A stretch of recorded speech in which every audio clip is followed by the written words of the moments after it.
Dobrze. Pieniądze są to dobrze. Dobrze. Dzięki you have money from that right. يا ابن المجنونه. النهارده انا رايح مول افانيدا في بوزنان، بس النهارده الموضوع مختلف شويه. انا بالفعل كنت عامل شوبينج من كام يوم واشتريت معظم الحاجات اللي انا كنت محتاجها، ولكن قلت النهارده ادخل المول بس من غير صرف، ودي اكتر كذبه انا بقولها لنفسي دايما، خصوصا ان انت بتدخل المول بتلاقيهم عاملين عروض مجنونه. وانا وريتكم من كام يوم جاكيت كان عامل 65 75 زلوتي، ولكن ما لحقتوش. بس انا عرفت اجيبه اونلاين. فتعالوا مع بعض نشوف اسعار الحاجه جوه كام، اسعار التيشيرتات، اسعار الجواكت، الخصومات والعروض اللي جوه كلها عامله كام. يلا بينا.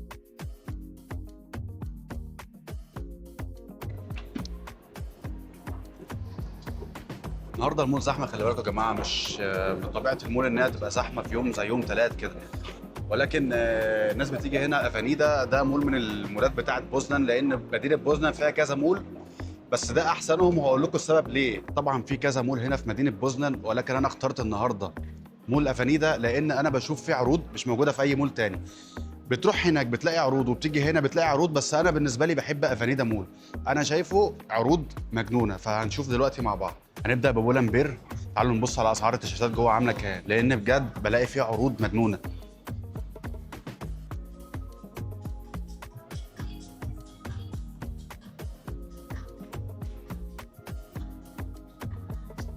وفي حاجات بتبقى رخيصه ولكن انا اتلدعت منها، مثلا الشوز ده. الشوز ده من بولمبير، وتقريبا بولمبير وبريشكا شركه واحده. اللي حصل انا خدت الشوز ده اشتريته كان عامل 130 زلوتي، وكده يعتبر رخيص يعني، ولكن اتقطع مني بسرعه. بس عرفت ان انا ليا كارانتي سنتين على اي شوز تحت القانون الاوروبي، واقدر ارجعه لو في حصل فيه عيوب، مثلا عيوب صناعه. وبالفعل بعد 5 شهور استخدام الشوز النعل بتاعه اتقطع لوحده. جيت رجعته للبراند ورجعوا لي فلوسي عادي وخدوا الشوز.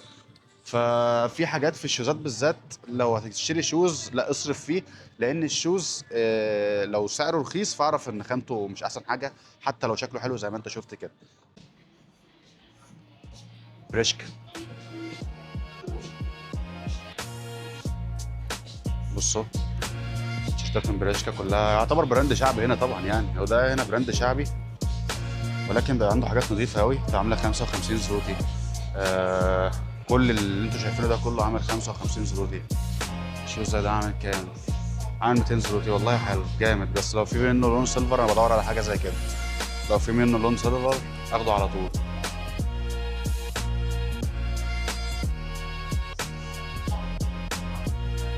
ده براند اسمه جي دي، بيبيع حاجات نايكي واديداس كلها، ولكن انا ما انصحش حد يدخل يشتري منه لسبب. مثلا حاجات زي نايكي دي مثلا، ماشي، تلاقيها عامله 400 او 450 زلوتي، ولكن تيجي تدخل تجيبها مثلا من على الانترنت بتلاقي من البراند نفسه بتبقى عامله مثلا 200 250. ولكن هنا بيحط سعر الحاجه دبل، علشان في المول وعلشان هو براند عالي وكده، فبيحط سعر الحاجه دبل يعني. بصوا يا جماعه، انا هقول لكم على خبر محزن. انت لما تشوف مكان عامل سيل زي كده تدخل فيه على طول، لان في حاجات كانوا عاملين عليها سيل لحد 50%، ونفس الحاجه لسه موجوده ورفعوا السيل منها. ده سعره معقول. انا بدور على حاجه زي كده بصراحه. عامل كام؟ عامل 300 زلوتي نايكي. وكان سعره كام؟ كان سعره اول حاجه كان ب 570 زلوتي، بعد كده وصل ل 370، بعد كده وصل ل 300 زلوتي. عايز اوريكم عشق الطفوله. الكونفرس اللي كان كل ما يبوظ، كان لبس ثانوي ده، كل ما يبوظ كنت لازم اروح اشتريه تاني. بس طبعا ده الاوريجينال، عامل 250 اهو، 250 بعد السيل، 250 زلوتي، بمعادل 3000 مصري او 2000 ونص مصري. انا سبت جي دي علشان بجد الاسعار بجوه تخلي الواحد يلطم على وشه. فتعالوا نشوف حاجه ايه سعرها يكون احسن. ان شاء الله هنلاقي ان شاء الله. هو اصلا براند للفقراء اللي زينا. فكره مش آه، في براند اسمه نيويوركر.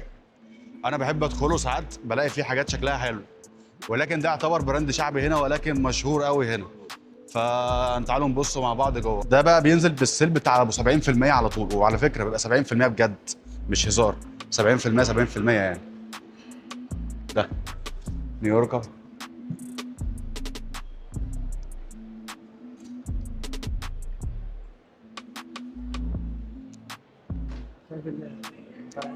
كله ستايل بس على 24 و 30 و 19 بصوا نيويوركر ده يا جماعه، تعالوا نبص. تيجي تبص طيب، تلاقوا حاجات بقى ايه ب 24 سلوتي رجالي جوه. ها.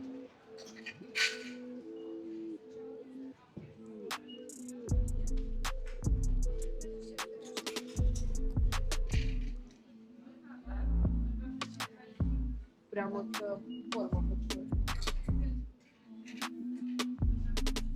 بصوا يا جماعه، في حاجه بحبها في البراند ده بقى. بصوا تلاقوهم كاتبين اسعار كل حاجه بكل دوله. يعني مثلا هو بالبولندي عامل 64 زلوتي، هتلاقي علم مصر برضه عامل 800 جنيه مصري زي ما انتم شايفين كده. بصوا ده عامل 500 جنيه مصري و 600 جنيه مصري. حاجات لسه عليها سيل برضه. شراط البحر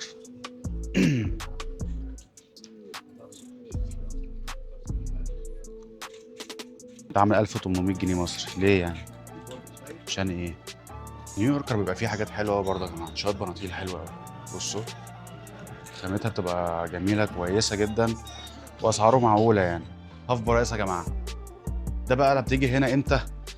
بتلاقي حاجات براندات اوريجينال اصليه، ولكن بتبقى زي سكند هاند، يعني حد لبسها قبل كده وبالتالي باعوها. معرفش الحاجه دي بتيجي ازاي، بتيجي ازاي الحاجه دي يا رامي؟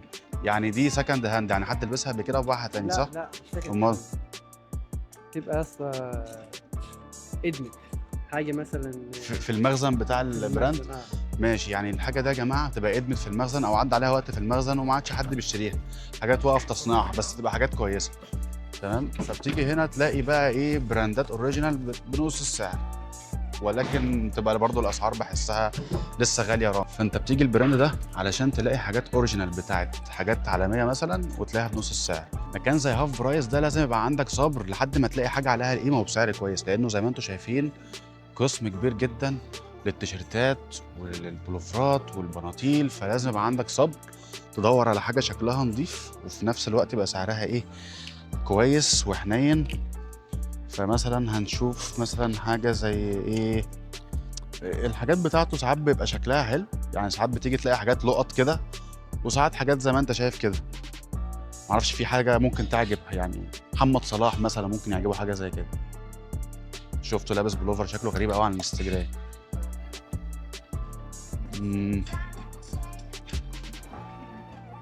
مش عارف ليه الحاجات مش عليها سعر. شوز اديداس زي ده مثلا موجود هنا اهو، جديد على فكره، عامل 230 زلوتي. ممكن تلاقيه مثلا في اديداس نفسه لو موجود لسه مثلا تلاقيه عامل 400 500 300، فلذلك سموه هاف برايس. ده كوتش اهو فانس اهو عامل 139. حد ممكن ياخد حاجه زي كده يعرضها على ابلكيشن و يعرضها للبيع بسعر اعلى. في ناس فعلا فاتحه بيوتها من المكان ده اهو، عامل 250 بومه. لكن مش معنى ان انت دخلت هاف برايس ان انت ممكن تلاقي حاجه فعلا هاف برايس، ففي حاجات لازم تاخد بالك منها. في شوزات ممكن تلاقيها فعلا عليها هاف برايس، سعر بنص السعر ويمكن اقل من نص سعر كمان، وفي شوزات هنا بيبقى سعرها اصلا بره ارخص من هنا. فانت لازم تاخد بالك. انا باخد بالي ازاي بقى وبعمل ايه؟ مثلا شفت شوز سعره مثلا مخوفني، فبقوم مصوره على جوجل وبعرف بقى سعر الشوز الحقيقه على النت عامل ازاي. ممكن الاقيه على النت ارخص، جوجل بيظهر لي سعر الشوز ده. فدي حاجه لازم تاخدوا بالكم منها يا جماعه. يا جماعه حته زي دي اديداس سعرها كان عامل 560 زلوتي، وصل سعرها لحد 380 زلوتي. وده براند اسمه شاكا، الراجل الاسود الطويل الضخم ده، ماشي. سعره برضو إيه حوالي كام؟ 139 زلوتي. مش لاقيه بس انا شفتها ب 139 زلوتي، ولكن الحاجات دي اخر قطعه.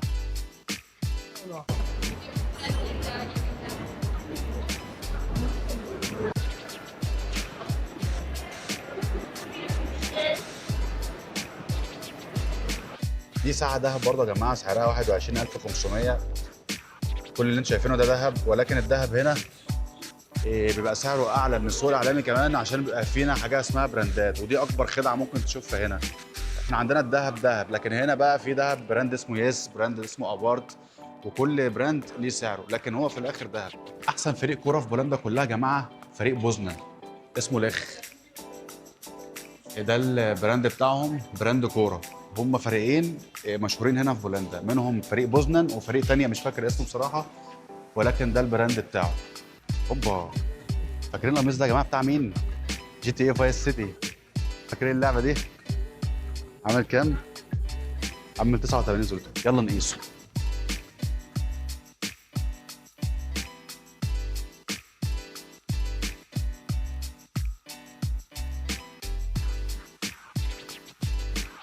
يلا نخش بلوك.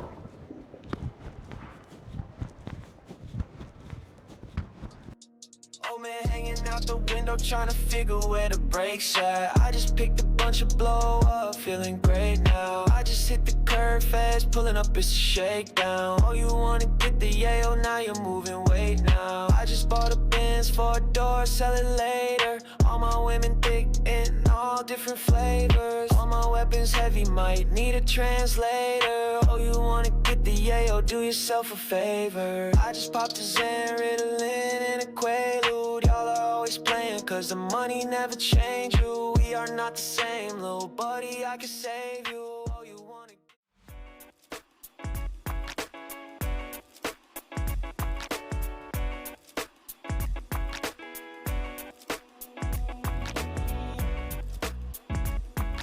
كنا تعالوا نشوف سعره كده في حلو. يلا يلا شباب. يا نهار ابيض، سعره كان 90 زلوتة يا جماعة. سعره كان 90 زلوتة، وصل سعره 9. الطقم ده واقف عليها 99 زلوتة بس يا جماعة. الطقم اللي انتوا شايفينه ده.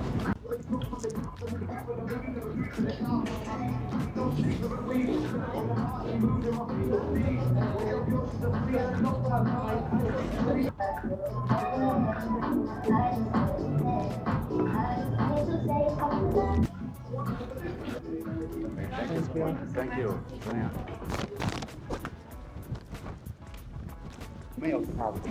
لما بتدخل تشتري حاجه من ماركت هنا مش بيديك الحاجه معاها شنطه زي عندنا، لا هو انت بتاخد الشنطه لوحدها وبتحاسب عليها كمان. نخش على اديداس كمان كده، تقريبا ساعات بيبقى عامل عروض حلوه قوي.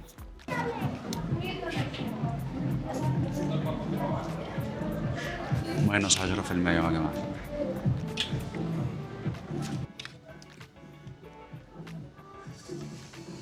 بصراحه مش شايف انه عنده سيل، بس عنده خصم 10%.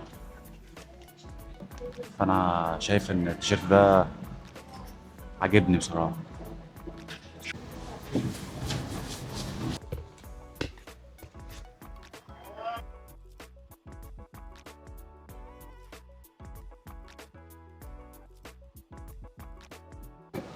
اعتمدناه. Dzień dobry. O.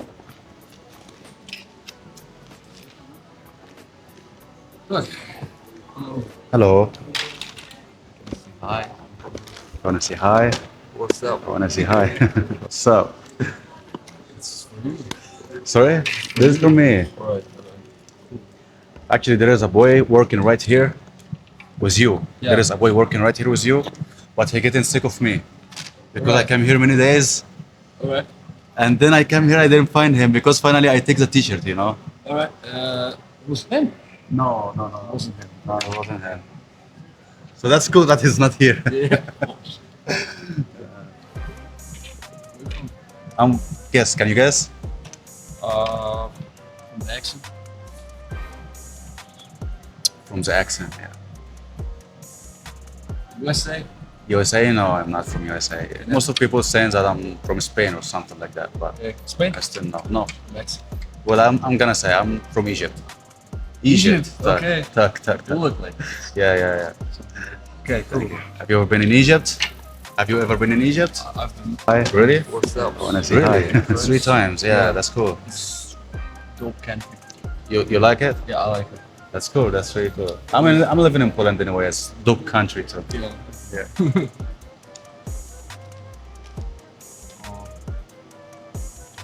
Give me a second. I have to. No problem. So you're traveling, right? I'm actually living in Poland. Oh, you're living. I'm already living in Poland, living in Poznan. So, Oh, yeah. right. Since. So you can say I'm sharing the culture of Poland and Right. to my people. You know, Okay. you got too much different things. That Poland. yes, because I think Poland is a beautiful country, but it's kind of underrated. Yeah. Right? Underrated. So people needs to know. Everyone knows about England, German, everywhere, but what about Poland? You know, right? Robimy. A lot of people are. A lot of people what? Retarded here in Poland. Like, not kind. And so you think that some people It's dangerous country in some places. where? In Poland? Here. In Poland? Yeah. I don't think so. I don't think it's not like Germany, for example, or right? Like in Europe, we have more dangerous countries, but it's really dangerous. Poland is really dangerous. Poland is Yes, really trust me, dangerous. trust me. It's not safe, as they say. It's safe, but it's not dangerous as you think. It's Not safe, as I not think. safe. Uh-huh. Right. So what's your advice for me? Advice: Be safe. buy a knife.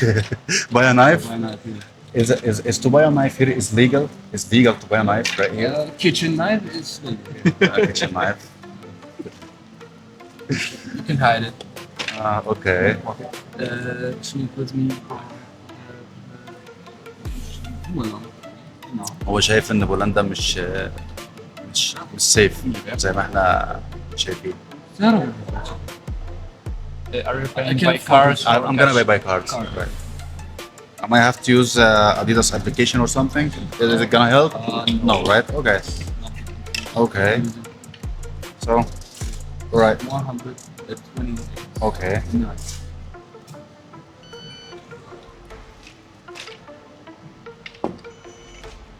I need a bag, so maybe I'm gonna pay You for need it. a bag, I'm Yeah, sorry. no problem. I didn't No, ask for it's it. fine. No problem, it's fine. But what you say is really interesting about you saying that Poland is not safe because everyone, you know, say Poland is safe, and I'm living here for 1 year and a half. Poland is safe. You got a famous guy. He's a politician guy. Who was like, "Do you like Poland? Poland is safe." Who? I don't know his name. He's famous on TikTok. No, no, not Lewandowski. You want a coffee? Okay, I'm scared. I'm not scary. I come from Egypt, bro. I'm scared. I come from Egypt, you know. Right, I know. But I feel like it's very calm. It's very, very calm. Okay. I'm still thinking it's very calm, you know. Until I met the dangerous things, and then I come to you. Maybe I say your name so no one gonna touch me or Dangerous something. as. Sorry? Dangerous as. Dangerous S? Yes. Such as dangerous situations. Uh-huh. Had. Yeah. So if I'm in a dangerous position, I will call your name. I will say your name only. What's your name? Alex. Alex. I will say Alex is my told friend. me, okay. No, I will say Alex is my friend, so no one will touch me. Understand. Right? I think you're a gang or something.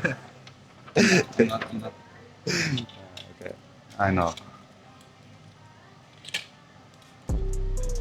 Alexander, because Alex isn't Alexander? Polish name, so- That's okay. Alexander. Alexander. Yeah. Okay, I know what you Russian name. mean. It's what? Actually, it's a Russian name. Russian name.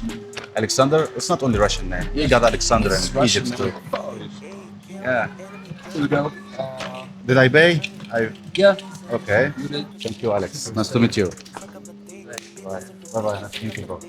Bye. Nice to meet you. Bye. بيقول لي بولندا مش مكان سيف. اوكي. جود. البتاع زمر. I'm not a thief. نسي يشيل البتاع. No problem, no problem. It's fine, bro. It's fine. It's fine. Did you eat breakfast today? Yeah, no. Okay.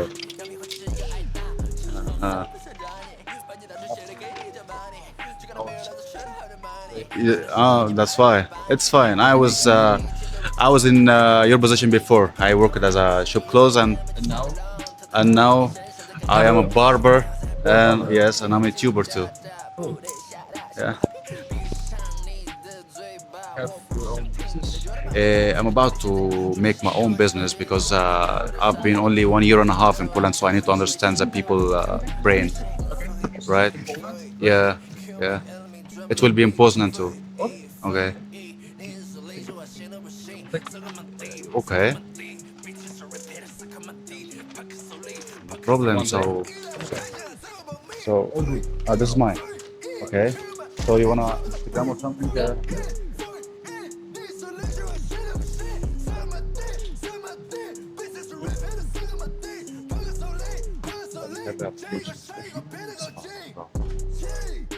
الواد بيقول لي ان بولندا فيها اماكن خطر جدا. عايز اقول له انت اللي فرفور. بولندا ايه اللي فيها اماكن خطر؟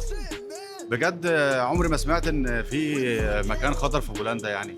هي معروفه بانها اكتر دوله سيف في اوروبا يعني. فما اعرفش هو ليه بيقول لي كده، هل هو بيهزر او بيتكلم بجد؟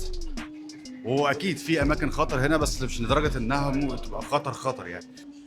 لكن في سنه من السنين هنا في بولندا كان في كميه مجرمين صعبين جدا جدا يعني.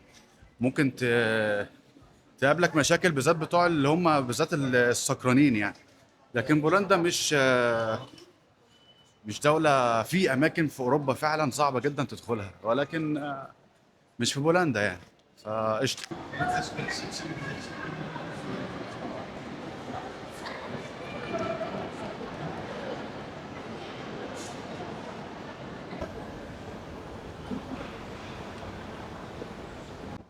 لما بدخل اشتري حاجه من مكان يا جماعه مش بدخل اشتري كده عشوائي يعني. لما بشوف عرض مش بدخل اجري ورا العرض وخلاص، لا ساعات ببص بشوف هل الحاجه دي تستاهل فعلا الخصم ده ولا لا. زي مثلا الجاكيت اللي انا اشتريته من بولنبير، كان اول ما نزل في بدايه السيزون بتاع الشتاء كان نازل ب 219 زلوتي. فضلت كل لما ادخل بولنبير اقيس الجاكيت ده لحد ما اشتريته. فعلى اخر لحظه كانت اخر قطعه لارج، على اخر لحظه كانت اخر قطعه مقاسي، اشتريته بكام؟ ب 65 زلوتي. تمام. فمش اي حاجه مجرد ان شكلها حلو وعليها عرض بدخل اشتريها وخلاص، لان بيجي وقت فعلا بتشوف اسعار هنا في المولات الحاجه اول ما بتنزل بيبقى سعرها حاجه، وفجاه تدخل تشوف الحاجه التانيه بعد كام شهر في اواخر السيزون او في نص السيزون مثلا بتلاقي السيل موجود بطريقه ترعبك، بطريقه اسعار تجنن يعني، اسعار تجن فعلا. فاهم؟ كان زي كروب ده شوف كل حاجه عليه سيل، كل حاجه موجود فيه سيل. فدي ميزه هنا بصراحه في المولات. تاني حاجه في طريقه تانية كمان يا جماعه بدخل اشتري بيها حاجتي. ممكن يبقى فيه شوز عاجبني مثلا سعره غالي جدا، في برامج وابلكيشنز موجوده على الموبايل موجوده هنا في بولندا وفي اوروبا كلها، بتدخل تشتري منها الحاجه اللي عاجباك تلاقيها باقل من نص السعر كمان. حد اشتراها ما معهوش فاتوره او كانت جايه له هديه وبيبيعها بسعر ما تتخيلوش، سعر فعلا حرفيا برخص التراب. فلما تيجي تشوف حاجه صورها وشوفها على جوجل، دور عليها كويس، ما لقيتهاش تعالى اشتري من هنا. دي الطريقه اللي انا بستخدمها برضو لما باجي اشتري حاجه عجباني وبلاقي سعرها اوفر شويه. طبعا يا جماعه للاسف بعد ما جيت المول لقيت الحاجات اللي كان عليها سيل كلها خلصت حرفيا، اتنسفت. الناس هنا سبقتنا، ودي حاجه اتعلمنا ان اول ما تشوف سيل ادخل اشتري على طول. لان انا عملت الغلطه دي لتاني مره، قلت بس انا هاجي اشتري بس اخليكم تيجوا تشتروا معايا، وللاسف الحاجات اللي عليها سيل كلها اتنسفت حرفيا، وفي حاجات انا لحقت منها على الابلكيشن زي ما قلت لكم.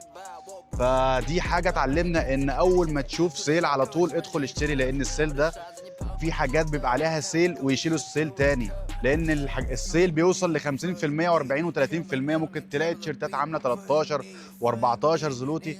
فانا اجلت الموضوع، قلت علشان اخدكم معايا ونعمل شوبينج سوا، ولكن للاسف ما لقيتش حاجات كتير عليها سيل.